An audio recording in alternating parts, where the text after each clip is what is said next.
If you're a solo cleaner doing every single job yourself, you've probably hit a wall. There are only so many hours a day and so many houses that can be cleaned. And let's be honest, your body is probably begging you to stop. Cleaning is extremely labor intensive and hard on your body. You can't do it forever. I run a Facebook group with over 60,000 cleaning business owners, and I talk to solo operators every single day who are trying to get out of the day-to-day operation. So in this video, I'm going to show you the exact step-by-step process from going from a solo cleaner to running a team that does the cleaning for you. The mindset, the hiring, the systems, all of it. This is the exact playbook I wish I had when I first started. Let's go. Before we get into any of the tactical stuff, I want to talk a little bit about mindset, because this is where I see 90% of solo cleaners getting stuck. The first thing I hear from basically every solo operator when talking to them is this classic line: no one can clean like I can. No one can clean better than me. I'm not going to argue with you, but unfortunately, I kind of am. That is factually false. There are plenty of people who could clean better than you. You are not the greatest cleaner in the world. You're not the Michael Jordan of cleaners. Hate to break it to you, there are people who are just as good as you, if not better. But let's pretend that even if that was the case, even if you were the best cleaner in the world, does that mean you still shouldn't hire cleaners who are maybe 90% as good as you? You know, even if they were 90% as good as you, customers will still be very, very happy. You're not going to have complaints. You're going to get recurring clients. So regardless, even if it was true, which it's not, it's still holding you back. It's still a limiting belief. And it's not doing you any good. It's not going to do you any justice. It's not going to help you grow your cleaning company. It's just going to hold you back. So we need to drop that, leave that behind. Again, even if they could clean 80% to your capabilities, it's still better off hiring them than you doing the cleaning yourself. The second mindset shift you need to have is that your time is worth more than cleaning. Every single hour you spend cleaning, scrubbing the floors, vacuuming, mopping is an hour you could spend on sales and marketing. Your time is worth way more doing sales and marketing, getting more clients, than it is cleaning. And your income is currently capped. You are capped with how many houses you could clean in a day. There are only so many hours in a day. So it's important for you to understand your time is worth more than that. You have better things to be doing. You have bigger things to be doing. Here's the good news. As a solo cleaner who's trying to scale, you have advantages that I didn't have when I first started. You have advantages that only you have. Advantage number one is you have cleaning experience. This means you're able to hire the best cleaners. You're able to vet them out very thoroughly. You could do one cleaning with them and see whether they are a good fit or a bad fit. I don't have that experience. I kind of have to vet them out a different way rather than being in the field. You also have the ability to figure out what are really good supplies. You can make a really good supply list based off of your actual experience, based off of what your clients like, what works, what doesn't work. Secondly, you also have an existing customer base. When I first started, I was starting off with zero. You are X amount of clients ahead of where I was when I first started. So you're not starting from scratch, but your business model is going to change drastically. You're not starting over, you're basically just leveling up from where you're currently at. Most solo cleaners have little to no systems, and honestly, that is fine if you want to stay a solo cleaner. But if you're watching this video and you want to scale and you want to grow, you need to have real processes and a basic business foundation.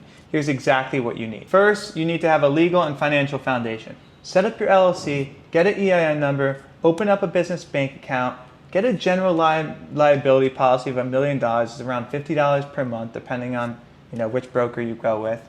And then we need a business line. Separate your personal from your business. Same reason why we're doing a business bank account. You could use Open Phone. It's like $17 per month. It's actually called Quo now, but it's a little app you download. It will give you a phone number, and you could take calls and texts from there instead of them having your personal line. This is also very good once you hire office staff as well, where they can just download the app and they'll have the same number as you. Right now, it's about buying back your time. That's why you need an operational system to run your entire cleaning business from. You need to stop manually texting clients, manually emailing clients, Venmo requesting clients, accepting cash, scheduling in your Google Calendar, pricing out off the top of your head, not accepting online bookings. You need a real system that's going to allow you to do all of that automatically. So I use Schedule Drop. It allows you to schedule jobs, process payments. You could assign those jobs to your cleaners. You could track your cleaners. It automates notifications. And also your cleaners will have their own app where they could clock in, clock out, as well as submit before and after photos and see all of the important job details. Next, you need a Google Business Profile. It's completely free, and this is how people are going to find you. It's very important you get 2 to 3 reviews per day, whether you have to go to family or friends. It's important to get the reviews. Obviously, you want real reviews as well, but do whatever you have to do to get reviews. We want 100, 200 reviews. Do not go to sleep without getting 2 to 3 reviews. It's the most important thing you could possibly do for your business. I get around 2 to 3 organic calls from my Google business every single day. And once you grow yours, it will take time, but you could also get the same result. Lastly, you need a website. I use an AI tool called Lovable. I will put a link in the description which shows you exactly how to build a Lovable website. And that's around $20 per month to have a Lovable subscription. It's very easy to use. I'm not affiliated with them at all. It's just a great software, great product. There are 2 ways to bring on cleaners. You could bring them on an employee, also known as a W-2, or as an independent contractor, also known as a 1099. I'll break down the differences. Here's what most people get wrong. The legal difference between an employee and a contractor isn't about their schedule. It's about control. If you set their hours, require your own equipment, make them use a uniform, if you train them on your exact process, then the IRS is going to classify them as an employee. And with an employee, you get more control. You get to give them a uniform and enforce it. You get to standardize their cleaning process. You get to set their schedule up. The trade-off is more paperwork, more costs. You're paying payroll taxes. You could pay workers' comp. The true cost ends up usually around 20 to 30% of their hourly pay. With 1099 contractors, there's less paperwork. They use their own equipment. They can accept or decline jobs as they please. You can give them work as they come in. Yes, you have less control, and you usually have to pay more for that. But if you are on a budget and you want to grow fast, I would start with 1099 contractors. Down the road, if you start running into issues with quality control and your customers are not happy and all of your cleaners are, really dropping the ball, then you should consider transitioning to W-2. Quick note for 2026, it used to be $600, but now the threshold for issuing a 1099 to a contractor went up to $2,000 a year. Here's my exact hiring process. First, you're going to want to do an Indeed post around $50 to $70. It will get you flooded with applicants. Second, you're going to go through, find the applicants you like, then go to Schedule Drop, send them that personal hiring form, send them over the link. Once they fill out that form, if you like their responses, it's very in-depth questions about cleaning specifically, how they would react in certain situations. If you like their responses, they have their own vehicle, they have their own equipment, then you're going to want to schedule an interview with them. From that interview, we're going to be learning more about them. We're going to be asking them, how long they've been cleaning for, what they would do in XYZ situation. You actually could be asking very good questions based off of situations you've been in personally to figure out how they would handle that exact situation. Now, if they pass that interview, if they show up, great. If they don't show up, immediately disqualify them. Don't give them another chance to show up to an interview. But if they show up, they do a good job, then you could either host a second interview, which I would probably recommend doing. And in this interview, I would let them know they got the job. I would also talk to them about what you expect out of them, what your cancellation fee would be, what policies you have in place, how long they need to give you in advance if they can't make a job. All of that stuff should be covered in the second meeting, as well as the non-solicitation policy you have where they can't poach your clients. Now, after that meeting, you're going to want to send them your subcontractor agreement, a W-9, as well as just their username and password so they could sign into their scheduling software. I will link the subcontractor agreement that I use in the description. Again, you should either have an attorney review it, but this is just a template. Don't copy and paste it. Use it at your own risk.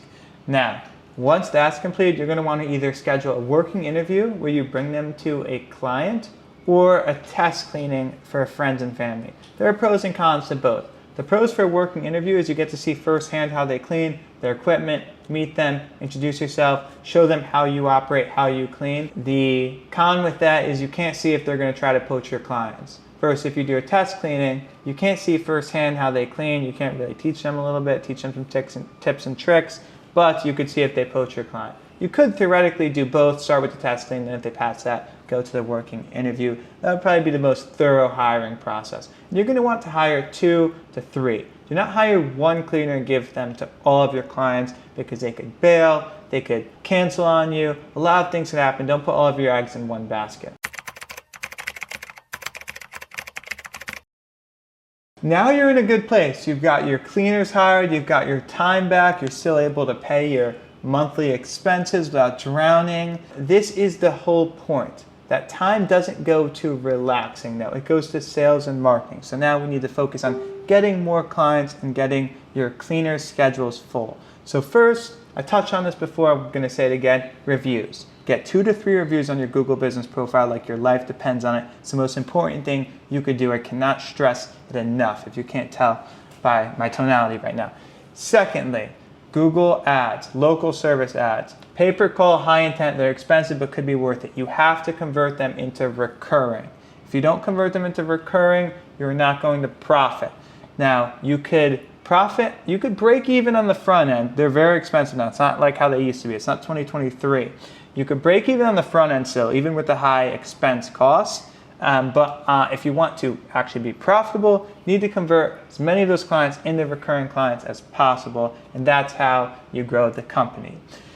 Next, meta ads. They're harder to set up. They require a little more capital if you want someone else to do it for you, but you get a very high quantity of leads, lower quality leads. So it's a high volume but lower quality leads. Now, with that being said, if you hammer these leads, if you target them, you target your market well, target your ideal avatar well, then you will get somewhat high quality leads. And you could get a good return on ads. I know a lot of people are getting a 5x return on advertisements in the cleaning space. I spoke to someone the other day who spent $200 and profited $1,000. I kind of yelled at them like, why the heck aren't you spending $1,000 and you could maybe profit $4,000 or $5,000 if your return on ad spend goes down a little bit. Now, Meta, again, I'll put a link to Mike. Mike is a good friend of mine. He runs a cleaning company. He does $150,000 a month in his cleaning company and runs Meta ads for only other cleaning companies. So it's really legit. I believe he charges like $600 a month to manage them plus ad spend. So if you can't afford that, you'll probably have to run it yourself, which you can do with ChatGPT now. With AI, there are a lot of resources online to help you. With this time that you have, you could use this time to acquire new skills. Your skill isn't going to be cleaning anymore. It's going to be running ads. It's going to be tracking. It's going to be sales. That needs to become your new art. You could also do cheap stuff that works. I mention this all the time in other videos, but yard signs, flyers in apartment complexes, high traffic areas. They will still pull leads, not as much as Google Business Profile or ads. Now, the delegation math. Here's how you scale without dropping the ball. Assume you profit 50% of each job. So for every 2 recurring clients you bring in, you could drop off one of your existing clients to a new cleaner where you're buying back your time without losing money. That's how we're going to transition this. Well, guys, that's how you go from a solo cleaner to building something real. That's the playbook. Fix the mindset, use the advantages, build the systems, know your numbers, hire the right way, and then shift everything towards sales and marketing. Shift everything towards growth. The day you stop being a cleaner and start being an owner is the day your business actually starts to grow. All the resources I mentioned in this video, my subcontractor agreement, the ad guy, Mike I work with, schedule drop, my free course that goes over all of this and more is all in the description below. We have over 500 members. It's completely free, guys. Take advantage of it. If this was useful, please subscribe, like, comment. I put real operator content out there every week. If this was useful, please subscribe, give me a like, comment, share this video. I post content every single week, and I'll see you on the next one. Peace.